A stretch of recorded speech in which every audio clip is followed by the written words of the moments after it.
वर्णिवेशरमणीय दर्शनं मन्दहासरुचिराननाम्बुजं पूजितं सुरु नरोत्तमैर्मुदा धर्मनन्दनमहं विचिन्तये। असतो मा खड्गमय तमसो मा ज्योतिर्गमय मृत्युर्मा अमृतं गमयः। ओम शांति शांति शांति। अस्मद्गुरु समारंभां नाथयामुन मध्यमां लक्ष्मीवल्लभपर्यन्तां वंदे गुरु परंपरा। આજની જ્ઞાન સભામાં પધારનારા બધા જ ભગવદ્ ભક્તોને વેદાંતાચાર્ય, પુરાણ ઇતિહાસાચાર્ય, એમ એ ફિલોસોફી શાસ્ત્રી રાકેશભાઈના હેતપૂર્વક જય સ્વામિનારાયણ। ભક્તો, આજની આ જ્ઞાન સભાની અંદર આપણે બધા ભગવાન સ્વામિનારાયણે લખેલી શિક્ષાપત્રીના 184માં શ્લોકની સ્પષ્ટતા શ્રવણ કરશું અને સાથે સાથે એ વાત પણ શ્રવણ કરશું કે બ્રહ્મચારી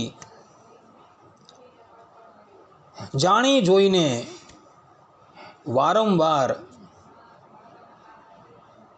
સ્ત્રીની સામું જોવાથી પોતાની સાધનામાંથી ભ્રષ્ટ થાય છે। તો ભગવાન સ્વામિનારાયણ શિક્ષાપત્રીના 184માં શ્લોકની અંદર પોતાને આશ્રિત રહેલા બ્રહ્મચારીઓને આજ્ઞા આપતા કહે છે કે પરિવેષણ કર્તરી સ્યાદ યત્ર સ્ત્રી વિપ્રવેશમની ન ગમ્યમ તત્ર ભિક્ષાર્થમ ગંતવ્યમ ઇતરત્ર તુ। અર્થાત કે જે બ્રાહ્મણના ઘરને વિશે સ્ત્રી પીરસનારી હોય તેને ઘેર ભિક્ષા કરવા જવું નહીં, ને જ્યાં પુરુષ પીરસનારો હોય ત્યાં જવું, અર્થાત કે ભિક્ષા કરવા માટે જવું। યદ્યપિ શાસ્ત્રોમાં કહ્યું છે કે ભિક્ષાતન સમોદ્યોગાત પ્રાક્કેનાપી નિમંત્રિતમ અયાચિતહમિ તદ્ભૈક્ષ્યમ ભોક્તવ્યમ મનુરબ્રવીત।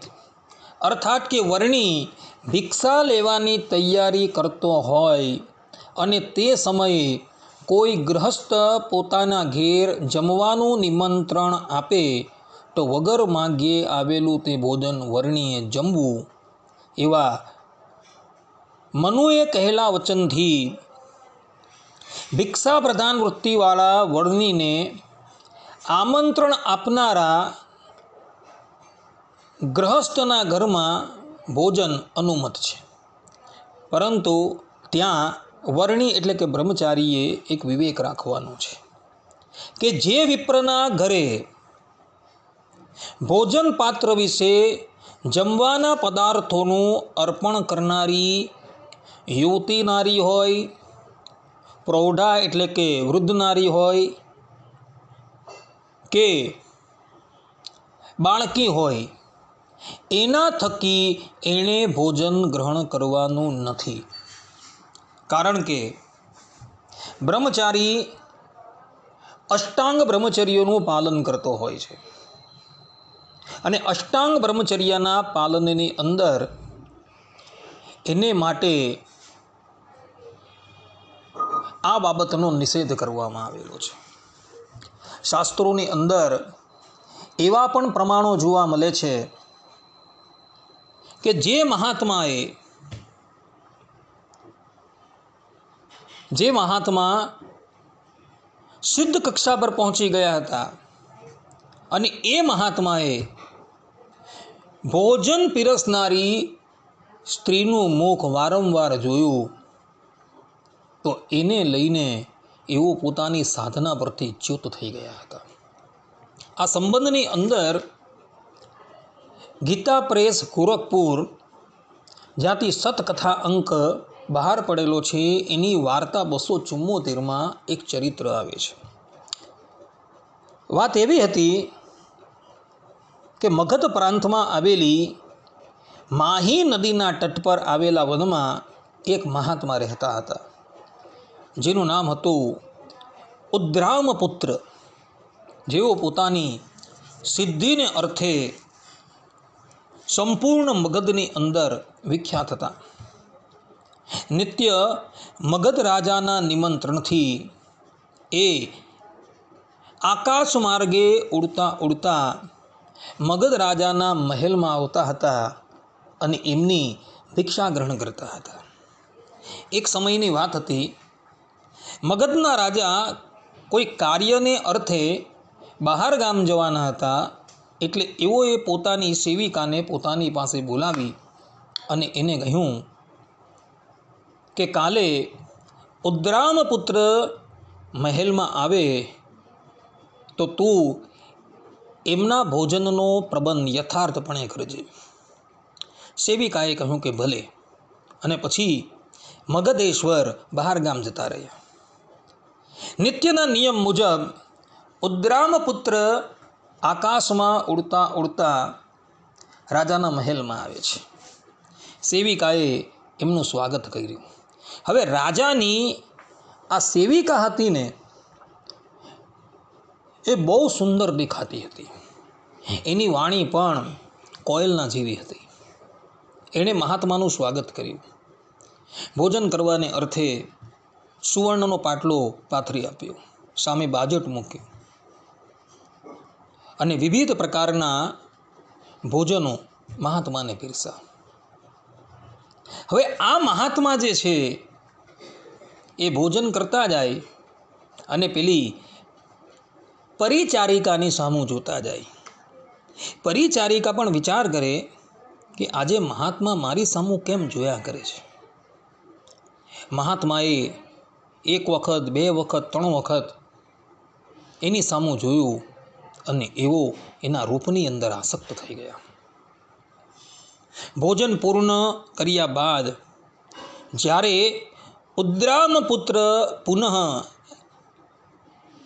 આકાશમાં ઉડતા ઉડતા પોતાના આશ્રમમાં જવા તૈયાર થયા ત્યારે એમણે જોયું કે આજે મારી સિદ્ધિ જે છે એ સમાપ્ત થઈ ગઈ છે.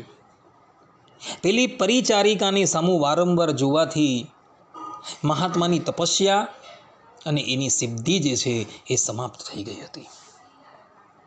ઉદ્રામપુત્રને પોતાની ભૂલ સમજાય છે. એણે સેવકોને બોલાવીને કહ્યું કે તમે રાજ્યની અંદર ઢંઢેરો પેટરાવી દો કે આજે ઉદ્રામપુત્ર નગરમાં બધાને દર્શન આપતા થકા ચાલતા ચાલતા પોતાના આશ્રમની અંદર જવાના છે. સેવકોએ ઢંઢેરો પેટાવી દીધો. નગરના બધા લોકો ઉદ્રામપુત્રના દર્શન કરવા માટે આવે છે અને પછી ચાલતા ચાલતા એ મહાત્મા પોતાના આશ્રમમાં આવી જાય છે. અને પછી એ નક્કી કરી દે છે કે હવે પછી હું ક્યારેય પણ રાજાના મહેલમાં ભિક્ષા માગવા માટે જવીશ નહીં. કારણ કે રાજાના મહેલની અંદર જે સેવિકા હતી એના મુખનું વારંવાર નિરીક્ષણ કરવાને લઈને એની બધી જ સિદ્ધિઓ જે છે એ સમાપ્ત થઈ ગયેલી હતી. માટે જે અષ્ટાંગ બ્રહ્મચર્ય પાળતો હોય એણે ક્યારેય પણ તે ગૃહસ્થના ઘરે ભોજન કરવા જવાનું નથી કે જે ગૃહસ્થના ઘરે પીરસનારી નારી હોય. કારણ કે એ ગૃહસ્થના ઘરે ભોજન પીરસનારી નારી છે અને એ બ્રહ્મચારીને ભોજન પીરસવા માટે આવે અને બ્રહ્મચારીને કદાચ એ સ્ત્રી વિશે ખોટો ઘાટ થઈ જાય તો ઉદ્રામપુત્રની જેમ એ બ્રહ્મચારી પણ પોતાની તપસ્યાથી ચ્યુત થઈ જાય. માટે બ્રહ્મચારીએ જ્યાં સ્ત્રી પીરસનારી નથી એવા જ ગૃહસ્થના ઘરે ભોજન કરવા માટે જવાનું છે. ભગવાન સ્વામિનારાયણે આ શ્લોકની અંદર વિપ્રવેશમની આ શબ્દનો પ્રયોગ કરેલો છે અને એના દ્વારા ભગવાન સ્વામિનારાયણ દરેક બ્રહ્મચારીને કહે છે કે ભિક્ષા ત્યાં જ કરવા માટે જવાની છે કે જ્યાં બ્રાહ્મણનું ઘર હોય. બ્રાહ્મણના ઘર સિવાય ઇતર કોઈના ઘરે પણ ભિક્ષા માંગવાની નથી. આ પ્રમાણે ભગવાન સ્વામિનારાયણે પોતાને આશ્રિત રહેલા બ્રહ્મચારીઓને આવી આજ્ઞા કરેલી છે. યાજ્ઞવલ્ક્ય ઋષિની સ્મૃતિના પ્રથમ અધ્યાયના 29મા શ્લોકની અંદર પણ કહ્યું છે કે બ્રાહ્મણેષુ ચરેત ભૈક્ષ્યમ અનિંદ્યેષ્વાત્મવૃત્તયે, અર્થાત કે પોતાના નિર્વાહ માટે અનિંદ્ય બ્રાહ્મણોને ઘેર ભિક્ષા કરવા જાય. યાજ્ઞવલ્ક્ય ઋષિ પણ બ્રાહ્મણ બ્રહ્મચારીને આ જ પ્રમાણેની આજ્ઞા આપે છે. એટલે જે બ્રાહ્મણ બ્રહ્મચારી છે એને કેવલ બ્રાહ્મણના ઘરે જ ભિક્ષા લેવા માટે જવાનું છે, બીજા કોઈ વર્ણના ઘરે ભિક્ષા લેવા માટે જવાનું નથી. આ પ્રમાણે ભક્તો ભગવાન સ્વામિનારાયણે લખેલી શિક્ષાપત્રીના 184મા શ્લોકની વ્યાખ્યા અહીં પૂર્ણ થાય છે. અને સાથે સાથે એ વાતની પણ સ્પષ્ટતા થઈ જાય છે કે બ્રહ્મચારી જેણે અષ્ટાંગ બ્રહ્મચર્ય પાળવાનો નિયમ લીધેલો છે એ પણ જો વારે વારે સ્ત્રીના મુખની સામું જોયા કરે તો એ પણ પોતાના માર્ગ પરથી ભ્રષ્ટ થઈ જાય છે. આટલું કહીને હું મારા પ્રવચનને અહીં વિરામ આપું છું. સર્વે સંતુ નિરામયઃ, સર્વે સુખીનો ભવંતુ, સર્વે ભદ્રાણી પશ્યંતુ, મા કશ્ચિદ દુઃખ ભાગ ભવેત અસ્તુ. જય સ્વામિનારાયણ.